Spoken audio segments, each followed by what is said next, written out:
नमस्कार दोस्तों, आप सभी का स्वागत है टारगेट विद नीतीश में। दोस्तों वीडियो है ये बेट, UP GDC, UP GIC, PGT और भारत में होने वाले पॉलिटिकल साइंस के किसी भी एग्जाम के लिए अति महत्वपूर्ण है। तो आइए शुरू करते हैं आज का ये महत्वपूर्ण भाग। मेरा नाम है नीतीश कुमार। पहला प्रश्न आप देख रहे हैं, किस राज्य का विधान परिषद किसके द्वारा बनाई या समाप्त की जा सकती है? ऑप्शन ए है भारत के राष्ट्रपति, ऑप्शन बी है संसद, ऑप्शन सी है संबंधित राज्य की विधानसभा और ऑप्शन डी है संबंधित विधानसभा की सिफारिश पर संसद। तो किसी भी राज्य की जो विधान परिषद होती है वो आर्टिकल 169 के तहत जो है समाप्त की जा सकती है या बनाई जा सकती है। ठीक है, और ये जो है संबंधित विधानसभा की विशेष बहुमत से पारित प्रस्ताव पर संसद द्वारा साधारण बहुमत से बनाई जा सकती है। तो राइट आंसर हो जाएगा डी। क्वेश्चन नंबर 2 है, प्रधानमंत्री एवं उप प्रधानमंत्री सहित कुल मंत्रियों की संख्या लोकसभा के कितने प्रतिशत सदस्यों से अधिक नहीं होनी चाहिए? ऑप्शन ए है 20%, ऑप्शन बी है 10%, ऑप्शन सी है 15% और ऑप्शन डी है 25%।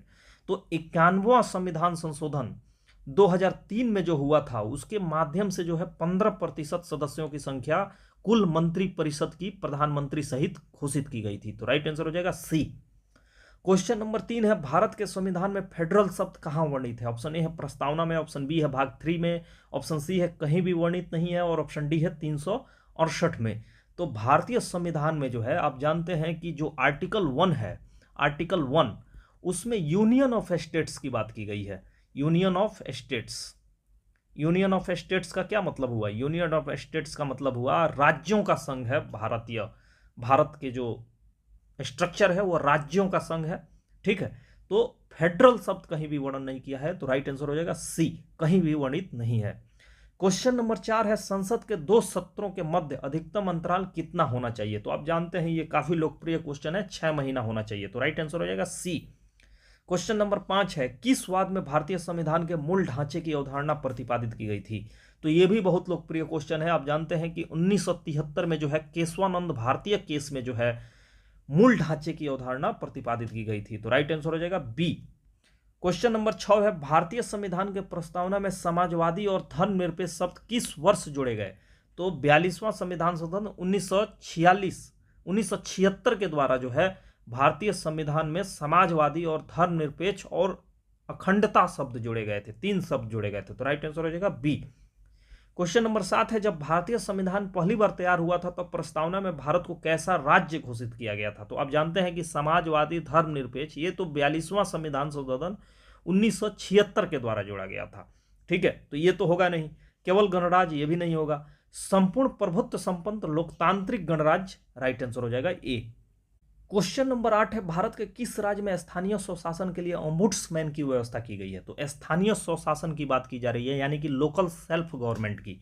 तो ये जो है केरल हो जाएगा। केरल में जो है स्थानीय स्वशासन के लिए 1999 से जो है ओम्बुड्समैन की व्यवस्था की गई है। तो राइट आंसर हो जाएगा बी।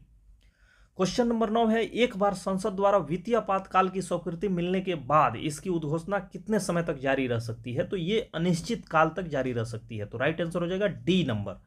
राइट आंसर क्या हो जाएगा? डी नंबर हो जाएगा, अनिश्चित काल तक। क्वेश्चन नंबर 10 है, निम्नलिखित में से किसे आधुनिक मनु कहा जाता है? ऑप्शन ए है राजेंद्र प्रसाद को, ऑप्शन बी है BN राव को, ऑप्शन सी है महात्मा गांधी को और ऑप्शन डी है भीमराव अंबेडकर को। तो आधुनिक मनु जो है भीमराव अंबेडकर को कहा जाता है। तो राइट आंसर हो जाएगा डी।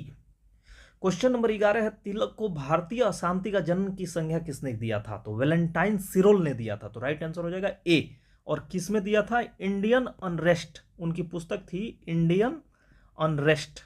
ठीक है, उसमें दिया था। अनरेस्ट में जो है ये दिया था वैलेंटाइन सिरोल ने। ठीक है, ये आपको याद होना चाहिए, इंडियन अनरेस्ट में। क्वेश्चन नंबर 12 है, निम्नलिखित में से भारतीय राष्ट्रीय संघर्ष में उदारवादी नेता कौन थे? तो उदारवादी नेता जो है आप जानते हैं दादा भाई नौरोजी थे भारतीय राष्ट्रीय संघर्ष में। तो राइट आंसर हो जाएगा ए नंबर। क्वेश्चन नंबर 13 है, संसदीय सरकार में राज्य का प्रधान कैसा होता है? तो संसदीय सरकार जो होता है उसमें नाम मात्र का प्रधान होता है, यानी कि नॉमिनल हेड, जिसके पास पावर नहीं होते हैं, जैसे भारत का राष्ट्रपति हुआ। तो संसदीय सरकार में कैसा होता है? नाम मात्र का प्रधान। जबकि राष्ट्राध्यक्ष शासन प्रणाली में जो अमेरिका में है उसमें जो है वास्तविक प्रधान होता है। क्वेश्चन नंबर 14 है, वैज्ञानिक मानवतावाद की अवधारणा का संबंध किस विचारक से है? तो वैज्ञानिक मानवतावाद यानी कि साइंटिफिक ह्यूमनिज्म की जो बात है वो MN रॉय के से अवधारणा जुड़ा हुआ है। तो राइट आंसर हो जाएगा सी।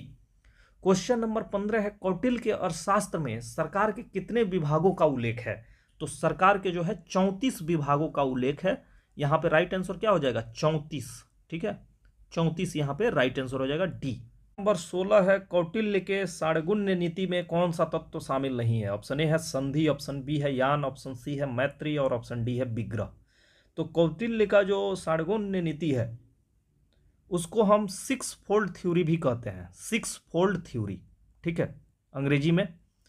इसका मतलब होता है कि कौटिल्य ने अपने अर्थशास्त्र में यह सिद्धांत दिया कि कोई भी राज्य जो विदेशी राज्यों से संबंध बनाएगा उसमें किस किस नीति का पालन करेगा। तो उसमें उन्होंने 6 नीति की बात की। ठीक है, जिसमें 3 तो ये हो गए, संधि, विग्रह, यान। ठीक है, चौथा क्या हो जाएगा? आसन, आसन, संश्रय, और छठा हो जाएगा द्वैधी भाव, द्वैधी भाव। ठीक है, ये हो जाएगा।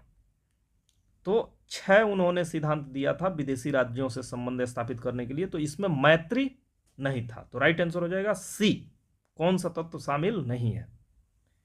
क्वेश्चन नंबर 17 है, कौटिल्य के अनुसार रूप दर्शक का क्या अर्थ है? ऑप्शन ए है मंच प्रबंधक, ऑप्शन बी है स्वर्णकार, ऑप्शन सी है सिक्कों का निरीक्षक और ऑप्शन डी है इनमें से कोई नहीं।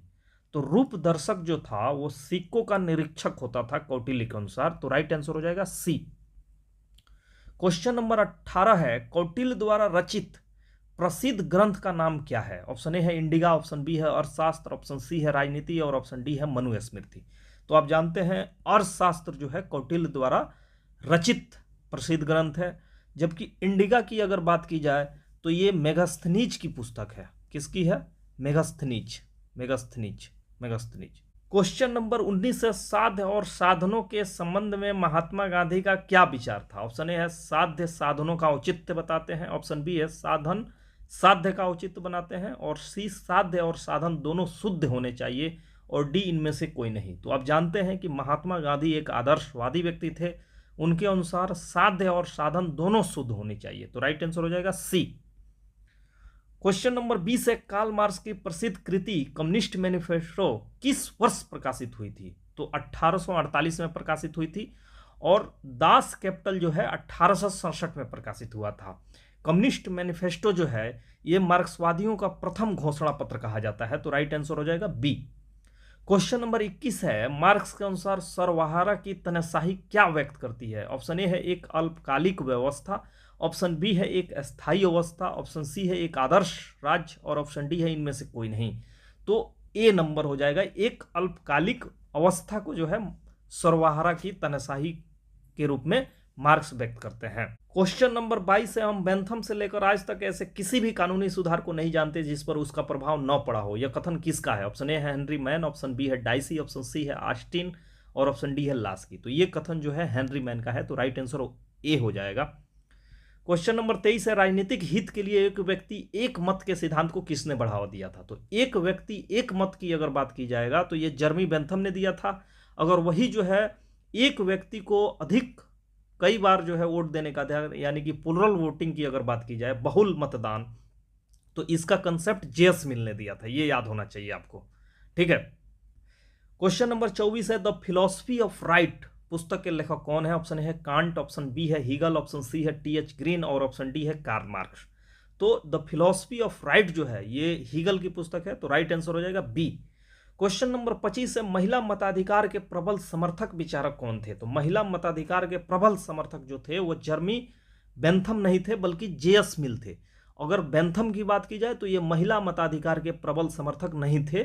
ठीक है, और ये जो है गुप्त मतदान पे जोड़ देते थे, जबकि जेएस मिल जो है खुले मतदान पे जोड़ देते थे। क्वेश्चन नंबर 26 है, किसने कहा था कि राज्य पृथ्वी पर ईश्वर का अवतरण है? तो ये हीगल का कथन है। तो राइट आंसर हो जाएगा सी। क्वेश्चन नंबर 27 है, निम्नलिखित में से कौन सामाजिक समझौता का विचारक नहीं है? ऑप्शन ए है कांट, ऑप्शन बी है हॉब्स, ऑप्शन सी है लॉक और ऑप्शन डी है रूसो। तो आप जानते हैं कि इसमें हॉब्स, लॉक, रूसो जो है ये सामाजिक समझौता सिद्धांत के विचारक हैं, जबकि कांट जो है सामाजिक समझौता सिद्धांत का विचारक नहीं है। क्वेश्चन नंबर 28 है, जॉन लॉक के two treatises on civil government के पहले खंड का मुख्य विषय क्या है? तो ऑप्शन ए है सर रॉबर्ट फिल्मर की आलोचना, ऑप्शन बी है हॉब्स की आलोचना, ऑप्शन सी है प्राकृतिक अधिकार और ऑप्शन डी है इनमें से कोई नहीं। तो आप जानते हैं कि जॉन लॉक जो है two treatises on civil government उन्होंने लिखा है, वह स्पेशली जो है दैवी सिद्धांत जो दिया गया था रॉबर्ट फिल्मर के द्वारा, उनकी आलोचना है प्रथम भाग में उसके। तो राइट आंसर हो जाएगा ए। क्वेश्चन नंबर 29 है, रूसो की सामान्य इच्छा की प्रकृति कैसी है? ऑप्शन ए है गुणात्मक, ऑप्शन बी है मात्रात्मक, ऑप्शन सी है ए और बी दोनों, और ऑप्शन डी है इनमें से कोई नहीं। तो रूसो की समान इच्छा की जो प्रकृति है वो गुणात्मक है। राइट आंसर हो जाएगा ए। क्वेश्चन नंबर 30 है, जॉन लॉक ने मनुष्य की प्राकृतिक अवस्था का वर्णन किस प्रकार किया है? ऑप्शन ए है संघर्षमयी, ऑप्शन बी है शांतिपूर्ण और सामाजिक, ऑप्शन सी है पाशविक और ऑप्शन डी है इनमें से कोई नहीं। तो जॉन लॉक की जो प्राकृतिक अवस्था है वह शांतिपूर्ण और सामाजिक है। राइट आंसर हो जाएगा बी। तो दोस्तों ये रहा प्रैक्टिस सेट 1 30 अति महत्वपूर्ण प्रश्नों का श्रृंखला। आपको कैसा लगा कमेंट सेक्शन के जरूर माध्यम से बताइए, और आप जरूर बताइए कि आपका प्रश्न जो है 30 प्रश्नों में कितना सही हुआ। दीजिए इजाजत, नमस्कार।